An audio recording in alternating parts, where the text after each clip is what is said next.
folks. I'm making my first cider of 2025. It is the 31st of January 2025 and it is a terrible time to be making cider. I should be actually drinking what I made from last year's apples, which I have been doing, but I'm also using up the end of last year's apples along with a few other ingredients. I've got a bit of a weird one for you tonight. And I know that I've done plenty of weird ones in the past, but this one is up there with them. I'm basically using up the apples along with fruit that I've had in the freezer, some manky old bananas and a load of fruit tea bags, which my wife doesn't like. I don't drink fruit tea. She does, but she doesn't like the red ones. I'm going to stick it all together, bung some yeast in. Let's see what happens. It's either going to taste absolutely delightful, or it'll taste like the pavement that you might lick at the big market in Newcastle after a Saturday night. Whatever, it doesn't matter, does it? Let's just have a go at it. I'll show you what's going into it. So here's the end of last year's apples. These have been in my fridge at a good temperature. Oh, there's a random piece of citrus fruit there. Looks like an orange, going a bit manky. That's been in the fridge as well. Get some of that in there. I've got some grapes which have been in the freezer, which are just now beginning to thaw. I've got white currants that I picked a year ago, well, not a year ago, but last year, that have just been in this box. A couple of bananas which are going bad. Don't be worried about brown skin. The inside's just fine. It means the sugars are coming out. So that's the fruit side of it. Then I've got my tea bags down here. I'm going to make the tea using some spring water, which I've got left from my last brew that I made. And then I'm using some pectolase to hopefully try and clear this murk, alongside dried active yeast from Young's, just general yeast, brewing yeast, and yeast nutrient also from Young's. I know this is a really weird one. It's a use it or lose it scenario. If I don't use this, it gets chucked away. I'm from Yorkshire, I waste nout, I'd rather have a go. If it turns out tasting awful, I'm just going to run it through the air still and turn it into something else that will probably taste awful. But anyway, that's by the by. Let's crack on. So I'm making my cider today using my Tech steam press. So this fruit is going to release its juices with the power of steam. And I'm going to be fermenting inside that demijohn just there, which has just been sanitised. So I'll just set up the steam press so you can see how it works. So I've got 2 litres of water there, and that is going to go into this pan just here. I can probably fit nearly double that in there, so I will do. So I've now got 4 litres in there, and I'm not going to put any more in because I want to put another pan just here. I give you exhibit B. So this pan sits just there, like so. It sits on top of the water, so the steam comes through that funnel. That steam then hits pan number 3, and the fruit will be in here. The fruit will release its juices. It will drip down into this pan. It doesn't ever drip into the hole just there because of the very clever design. And when the juice has gone into the bottom of that pan, it comes out of here and it will go into an awaiting demijohn, which will be down there shortly. So my next job now is to get my fruit in here. So firstly, my grapes. I'd normally cut them in half to expose what's within them, but because they've been frozen, these are just going to break down very easily. So first things first, I'm going to chuck all my grapes in. So that's my grapes in the pan. And on top of my grapes, I'm going to add my white currants. These are not the most flavoursome, but they will yield juice. So that will help to turn this into something which has got more body. I'm just chucking a lot in. There's some bits of stalk in there, etc. I'm not bothered. Okay, I'm just going to have a little inspect of this orange because it's not looking right cracking. It's been in the fridge, but it feels a bit mushy. That said, it smells absolutely fine. Ah, sod it, I'm going to risk it. Let's get the skin off, the peel. Right, just give that a little rinse to get the mouldy bit off.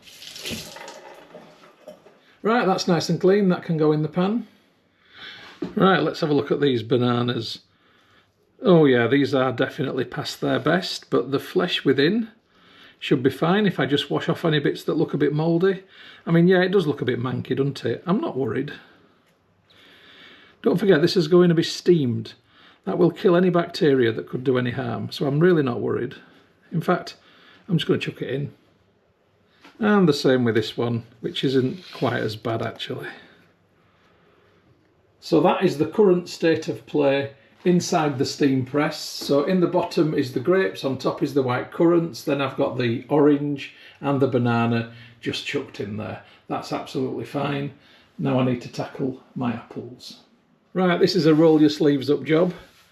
So for each apple, I'm simply going to cut it down the middle, and then I'm going to cut it into quarters, like so, to expose maximum flesh, and then each of these pieces gets dumped on top of everything else that's in there. Right, I've got to repeat that with the rest of the apples. I'll be back shortly. Right, that's all of my apples that I've got in the steam press. There's not as much fruit in there as I usually put in. It's normally peaked, so it's difficult to get the lid to sit down. But because I'm adding that fruit tea, I'm not worried. There's going to be absolutely no absence of flavour in this brew. It's just whether that flavour is going to be any good. We'll find out. Well, I will anyway, and then you will. Right, here is the setup thus far. So fruit in there, water in there. When I turn the heat on and eventually that drips through, it's going to come out of there and into the awaiting demijohn at the bottom. I've got the demijohn stood in a pan in case the hot liquid causes it to fracture and crack so I don't lose it. And I've got a pink towel underneath that to protect my laminate floor. After all, steam is quite hot. So, I've got nothing else to do now here other than turn the heat on. I'm going to put it on this ring here, which is a decent sized ring, and I'm going to put it on low, and I'll start it on not as low as it goes, moderate, medium let's say, and I'm just going to leave that, and it'll take a good hour or so before we start to see anything come from that. So while I'm waiting for that, let's get the fruit tea sorted out. So this is fairly straightforward. It is simply a case of getting all my tea bags into this pan. Sometimes easier said than done because the tea bags are stuck, and I'm taking the paper tabs off the top. I'll leave the string on, that's fine. In it goes. Got the rest to do. That's all my fruit tea bags in the pan. They're all red fruit, strawberries, raspberries, mixed berries and so forth. I'm going to pour spring water on top. I'm using spring water because I think when I'm adding water directly into a cider, that spring water gives it a cleaner taste. There are many that disagree with that sentiment, but it's what I've found. The tap water here does taste quite chlorine-y. So I'm going to put my lid on top, turn it that way because I don't want the steam to escape. I'm going to move this over here into a medium-sized ring and put that on very low and slow, and just leave that to simmer away. There's absolutely nothing for me to do now other than play the waiting game, so I'll come back to you when I've got something to show you. So this is a 50-minute update, and I can tell you that the tea smells absolutely delightful. They never taste nice, but they smell gorgeous. I'm turning that off. That's finished its thing. I don't need to worry about that now. I'm just going to leave it to sit there and steep. This, however, hasn't yet started juicing, but I don't think it's going to be too long. You can see all the steam on the lid just there. It's definitely doing something. I'll update you in half an hour. Well, as usual, I've missed the first drips, but there you go. So it's coming through now. Drip, drip, drip, drip, drip. And you can see it's in the bottom of the demijohn, and this has just reminded me of something. It's reminded me that I haven't put any brewing sugar in this. Yeah, I was going to put some brewing sugar in, between 300 and 500 grams, just to up the original gravity. I'll do that tomorrow, because this is going to be a 2-day job. But yeah, there is one more ingredient, the brewing sugar. I'll be back. Right, 30-minute later update. It's all going as expected, nothing really to report. See you in a bit. And just a further hour in, it's all happening. At some point I'm going to need to put some more water in here, but I want to do that tomorrow because this will be an overnight process now. And you can see that this is approaching halfway full, but not quite yet. Right, it's about 3 hours later, it's midnight, I'm going to bed. So I'm going to turn this off for the night and just leave it. And this will continue to drip for a little while into there. I've got to add this liquid, which is the tea, into this, but I also need to add some sugar as well. So I'll come back to you tomorrow for the conclusion. See you then. Morning folks, it's the next day. I'm just going to have a look at how much water is left in the bottom of the steam press. So I'm going to take the lid off first, and you can see how much the level of fruit has sank. That's sank nicely. And I'm just going to lift the colander basket up. Pop that on this chopping board. And that is the juice which is now currently in the bottom of this pan, and if I tip that forward it'll flood down into the demijohn.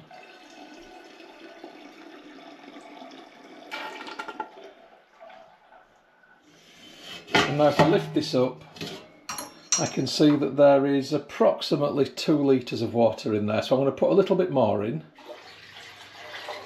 There's about 3 litres in there now. And then I'm going to put this back together, that back on top, lid on, and I'm going to give it another hour, and that's it then. I'm going to put it on slightly higher than yesterday, so it comes to a boil a bit more rapidly. You can hear the steam press getting up to heat. While that's happening, let's have a look at the tea that I made last night. So here it is, a pan of tea, and all the tea bags are in there. This is a really nice fruit tea. And when I say tea, it's really an infusion, because these fruit tea bags don't actually contain tea, they contain dehydrated fruit. It smells quite lovely actually.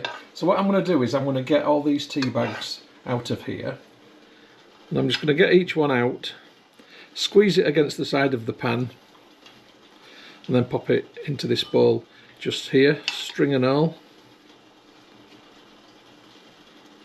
I'll come back to you in a minute when I've got them all out. Right, that's the liquid, that's the tea bags. I'm actually going to put these inside the top of the steam press because you never know, they might have a little bit more to offer. So I'm releasing the steam, which I shouldn't, but it's for the greater good. So in they go, lid back on, and now I'm just going to continue to leave that to do its thing. Back to this. And into this liquid I'm going to add 400 grams of brewing sugar, dextrose monohydrate. And that is going to go back onto the ring that it was on before. Heat goes back on, and I want this to dissolve. I'm going to put the heat on low and get the lid on there. I'll come back to that in a minute, but let's have a look at the steam press, because the steam press is doing its thing. And dripping is happening, albeit slowly, but it is happening, so that is grand. So the brewing sugar that's in here will dissolve quite easily. I don't need to let this come to a simmer, so I'm just going to heat the water up until the brewing sugar has dissolved. The physical volume has increased with the brewing sugar going in there.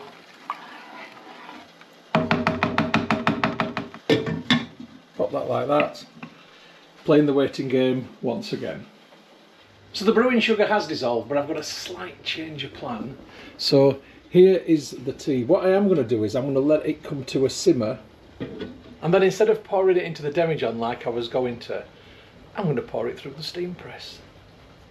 Right, it's all happening now, so I'm going to turn off the tea, let that just calm down for a second. This is now producing at a good rate of knots, and I think it's going to be fairly easy to get this filled up now. So what I shall do is take the lid off that, steam out. I need to remove the lid from this, and let's watch the magic happen. Now this will wash the flavours as well through. And look, we've got a nice flood happening now into the demijohn. Get it all through.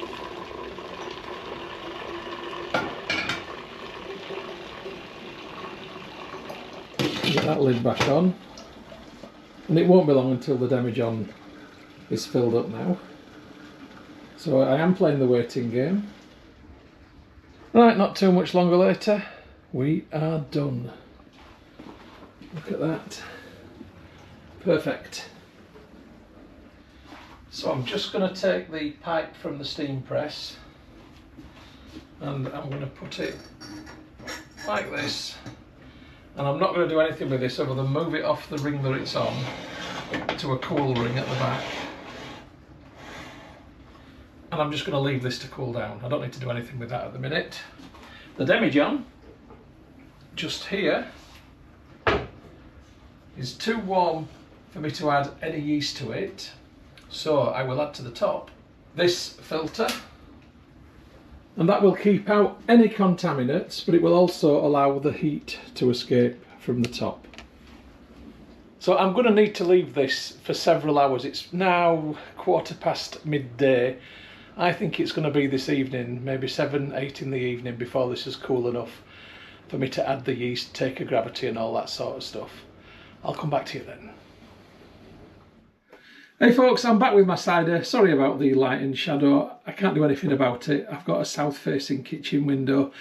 It is preparation day 3, stroke brew day 1. It's the next day. I got waylaid yesterday. I had a lot to do. Here is the cooled down to room temperature cider must. What I'm going to do first of all is pour some into this jug.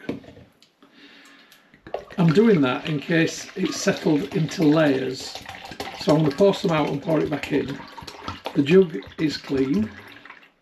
So what I want to do is just shake it around a little bit because I need to take an original gravity reading and I want it to be accurate.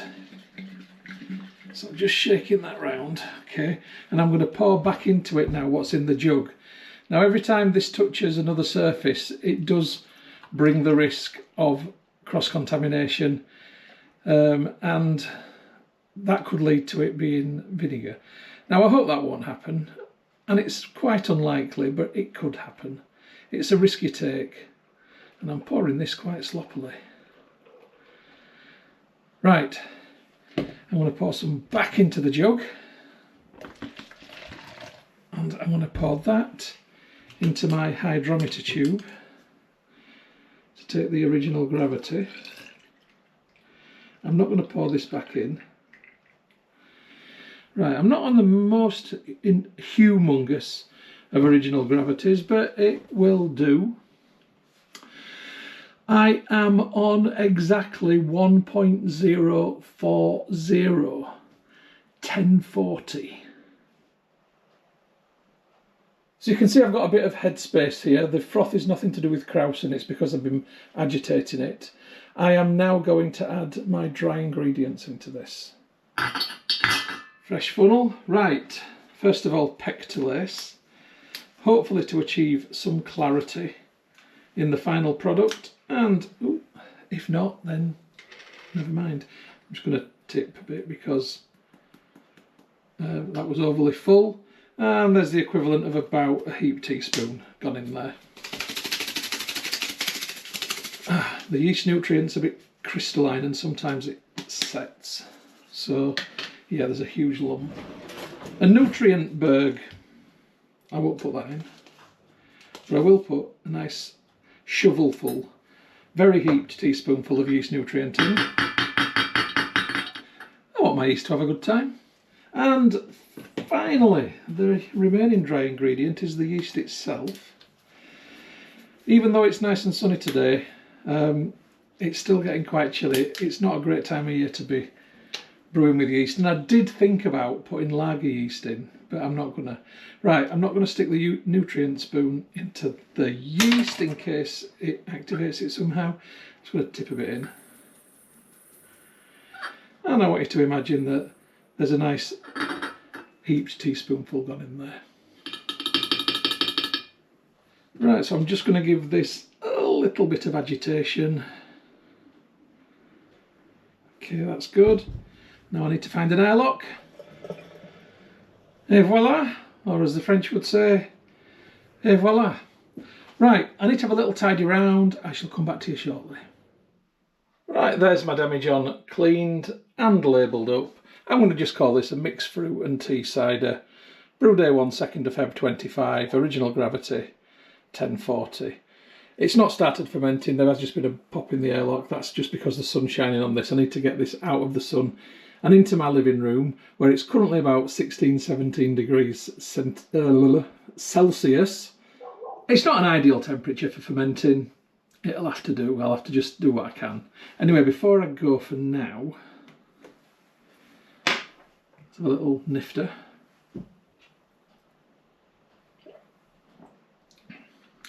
That's really nice. Very fruity, extremely fruity. A bit like fruits of the forest almost.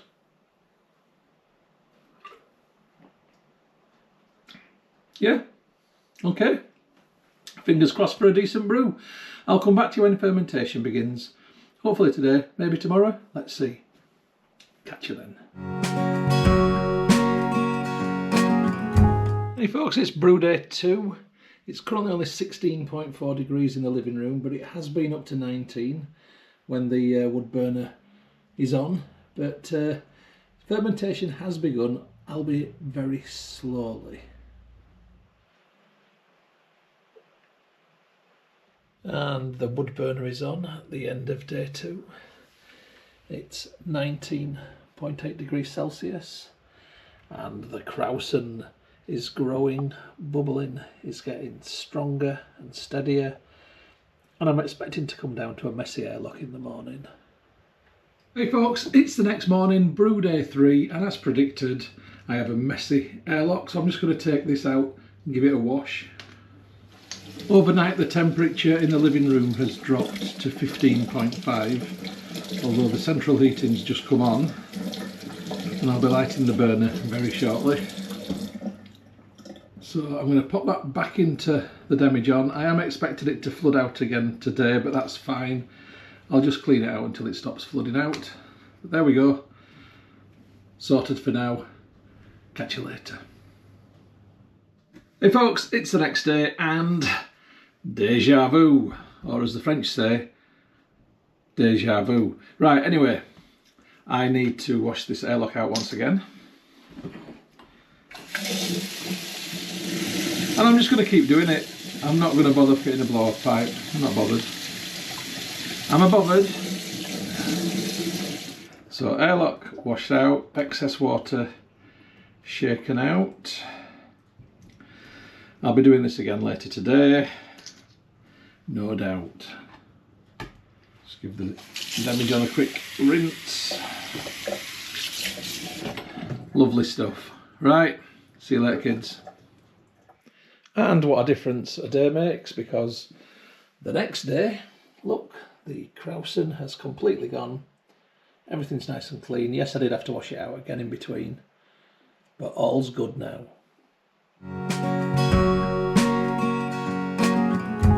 Morning folks, just a quick brew day 10 update on my mixed fruit and tea cider. What I'm going to do in this part of the film is just top it up a little bit. So here it is, and you can see that there is a small gap at the top.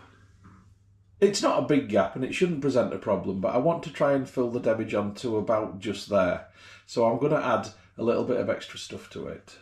So by rights, what I should really do is take a gravity reading at this point, and then I should add the extra ingredients and then take another gravity reading and then restart it and do some complex maths. Not that complex. But to be honest, for the little amount of dilution that I'm going to do, I can't be bothered. Besides that, what I'm diluting it with also contains sugars, so the extra sugar should counteract the dilution. We are talking about 0.1% difference at the end of the day. It's not worth the hassle. Let me show you what I'm going to pop in it. Right, so I'm going to add 200 ml of boiling water into here, which will dissolve the brew sugar. Just going to give that a stir. There you go, that's gone. And now I'm going to add 50 ml of the Ocean Spray cranberry juice. Right, so what I've now got is 250 ml of extra liquid to go in here. That will easily top it up. But this is too hot now to add because of the boiling water. So I'll let this cool and I'll add it in about 15 minutes time. Okay, I'm now going to put the cranberry sugary liquid into the cider. It's been 20 minutes, it's cooled down nicely. And I'm just going to tip it in until I get to the bottom of the neck of the demijohn.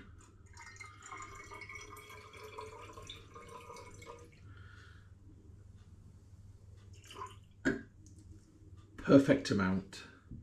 Now what will happen now is the little bit of warmth that was in that and all that sugar is going to cause a great deal of excitement, and as you can see right now there is a rush of bubbles through the airlock of the demijohn. That will persist for a little while. It's very possible I might get an eruption. I don't think I will, but I'm going to leave it in the kitchen.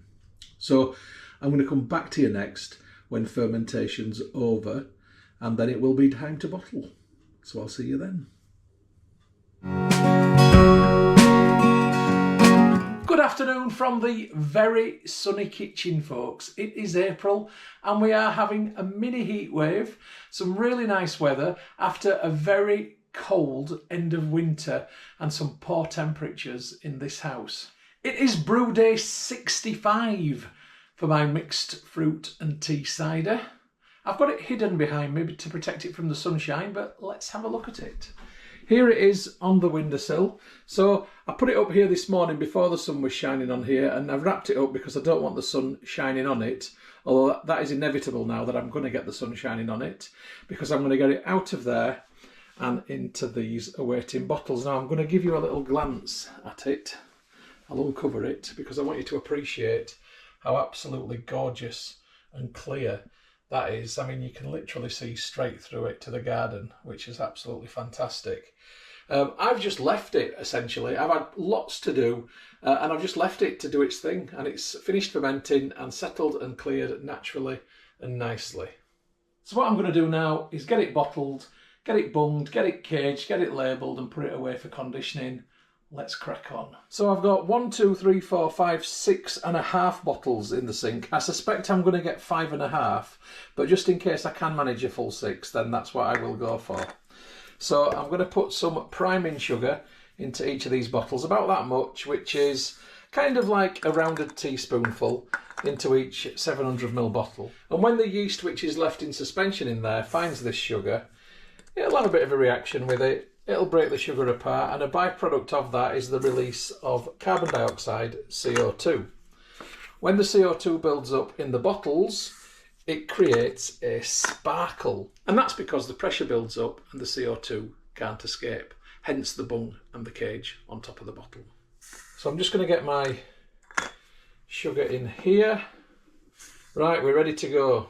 Right, I'm going to get the bung out of the demijohn, and I'm going to put my cleaned siphoning tube in here as gently as possible. Now, the sediment for this is very, very fine, and it disturbs extremely easily. I am definitely going to pick some up. I'm going to try and pick as little up as possible, and I don't want to disturb it too much. But that said, I always manage to. Right, that's just above the sediment line. I'm literally a couple of millimetres above it.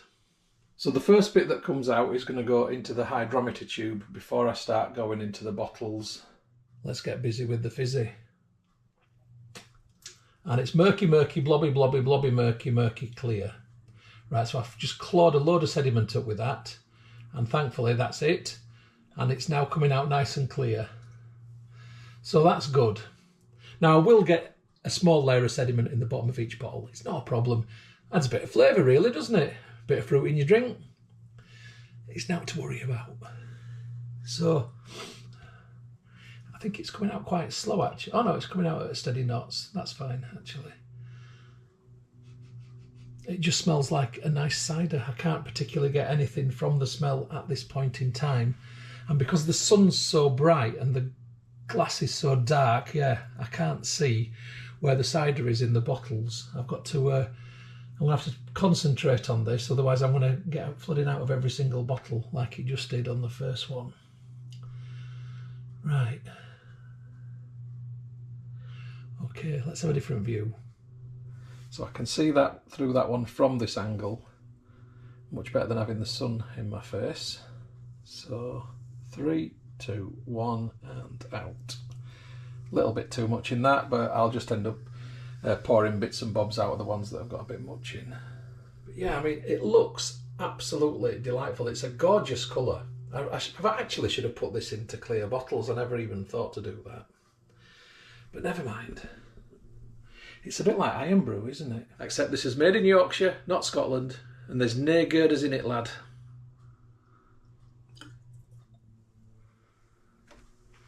Right, out of that one, into that one. So I'm unsure really where we're going to end up in terms of is it going to be 6 bottles or is it going to be 5.5? It's one of those cases where you're damned if you do or you're damned if you don't. If you plan for 5.5, you have enough for 6. If you plan for 6, you have enough for 5.5. I've gone for every eventuality on this one. Right, and we're going to move into, I want to move it into the big one. Let's just see what happens. I really don't think there is enough in there to fill the big one up, but we'll see. And a big blob of sediment's just gone in that, so I'm taking it out. Right, let that go back in now. Oh, there we go. Murk, murk, murk. Right, okay, done. Done and dusted. Blobby, murky stuff. I think we'll call it a day. So I am going to end up with 5.5 bottles. I will take that into there and I'll probably just drink the rest as a sampler. Oh, it's got some good life in it. Nor only a sampler. I still need to get a little bit more in this bottle. Right, it's time to get some bungs in place. So let me talk you through the bung situation.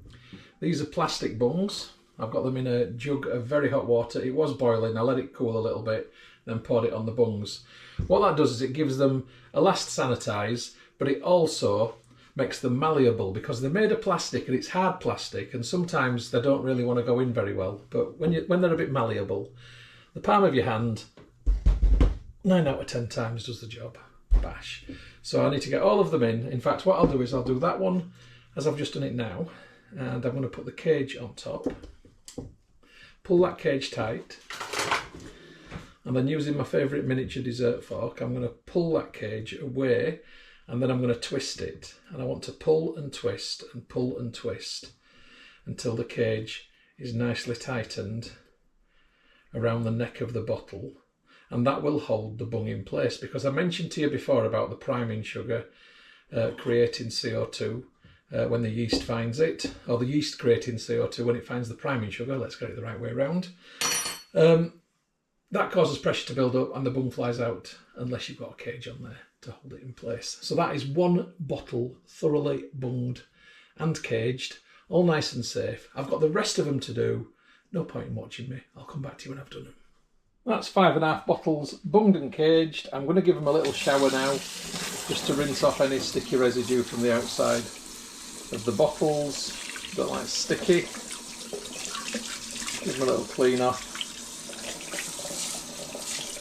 Right, I'm going to let them dry off for a little bit. I think we need to work out what the final gravity and alcohol by volume is. So here's the hydrometer tube. I'm going to put the hydrometer into it.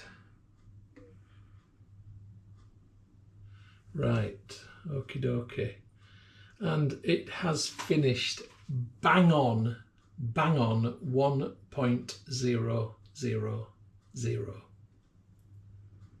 Bang on.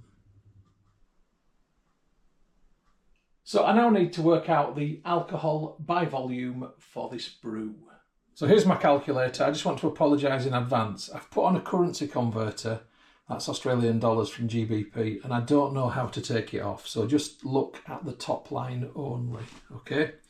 I started with an original gravity of 1.040. I deduct from that the final gravity of 1.000, which equals 0.04. I then multiply this figure by 1 0.3125, and that equals 5.25%. That is what my cider is. And no, it isn't 11.15. So I've got my little sampler here. I might as well see what it tastes like.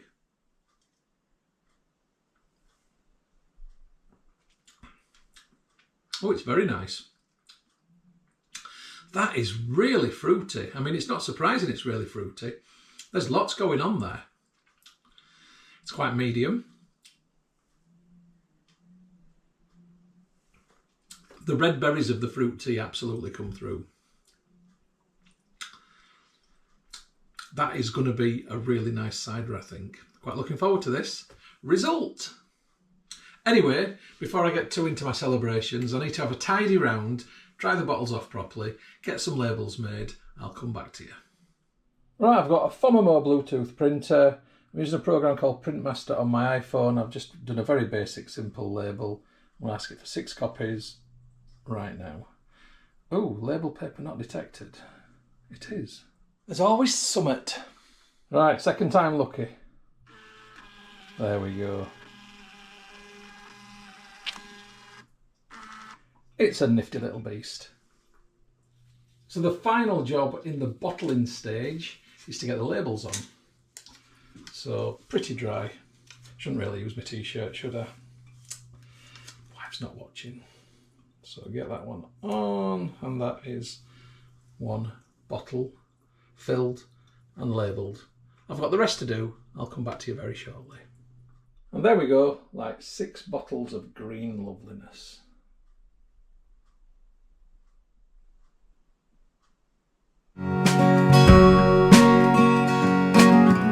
Welcome to the living room, folks, for the next stage in the brewing process, which is conditioning. And my ciders are going to condition in here, in my living room, atop of my drinks cabinet. Let me show you. Here they are. And I'm just going to leave them there. This is a fire and forget phase. I'm just going to leave all my bottles up there, along with some other bottles which I've already conditioned, which I've just left up here. The conditioning process is the period during which the yeast will find the sugar which is in suspension in there. At that, break it apart, CO2 created, pressure builds up, it gets a sparkle. Alongside that, the flavours should develop and equalise a little bit, hopefully. So this is the time now. The longer you can leave it, ultimately, the better it can be. But I'm probably going to leave this for about 4-6 weeks or something like that, which is young in comparative terms. But it's good enough for me to be able to open and taste it and give you a commentary on it. Now, you want this to be over 18 degrees Celsius, and looking outside today, you can see I've got a conservatory on the back of my living room, so it's nice and warm in here, south facing, and in fact it is currently 22.1 degrees in here, and it's only the first week of April. It was actually 21 degrees up there last night, so it's keeping the heat very well. Plus this also has a light which comes on a night time automatically, so that also actually does warm the surface up of this just through the heat of the light bulb. So I'm going to come back to you in a month's time, 6 weeks' time, something like that, for the opening and tasting. Catch you then, folks.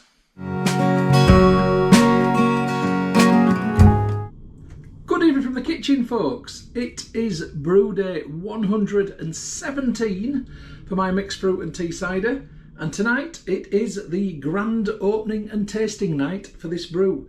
I am hoping for flavour, I am hoping for carbonation, and I'm hoping for something which is just generally very pleasant to drink on what is a very nice sunny May evening.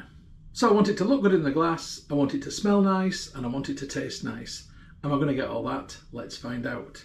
So the bung on this bottle has raised by about 1 millimetre or so.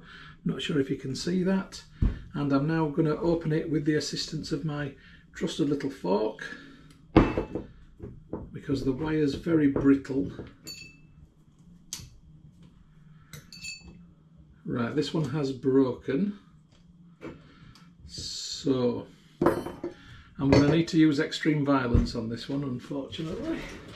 I'm just going to have to get a knife underneath it and twist it until the wire breaks. There we go. Wasn't that extreme, was it? Remember extreme? more than words. What happened to them? Anyway, so this has been mixed fruit and tea cider. It's 5.25%. I'm hopeful that it's going to be a nice summer drink. Am I going to get a pop? Yes! And a rush of bubbles. I think we can safely say that's a Bobby Dazzler. Right, is it going to sparkle in the glass? I don't think there's any doubt about that. So tonight it's going into my triple Carmelite glass. Let's do it like they do in northern Spain. Ooh. Right, so I've got 1 out of 3. It looks great. Okay, I'm very, very happy with that cider. What does it smell like? It smells like fruity cider. It literally does smell like fruity cider. Okay, so this is a good sign. Just have a look at that nice colour. It's a bit iron brewy, but it's not made from girders. Right, let's see what it tastes like.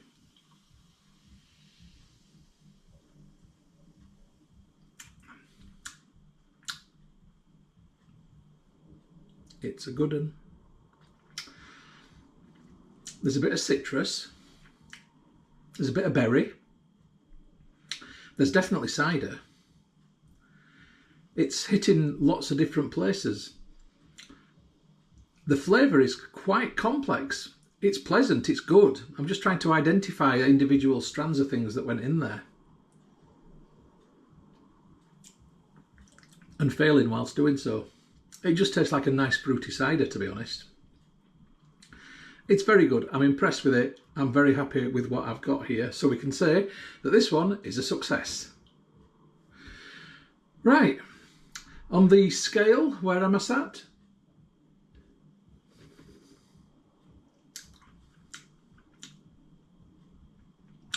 It's just shy of being a medium. It's a medium dry. Slightly closer to medium than dry, but it's in the medium dry ballpark. But very, very pleasant indeed.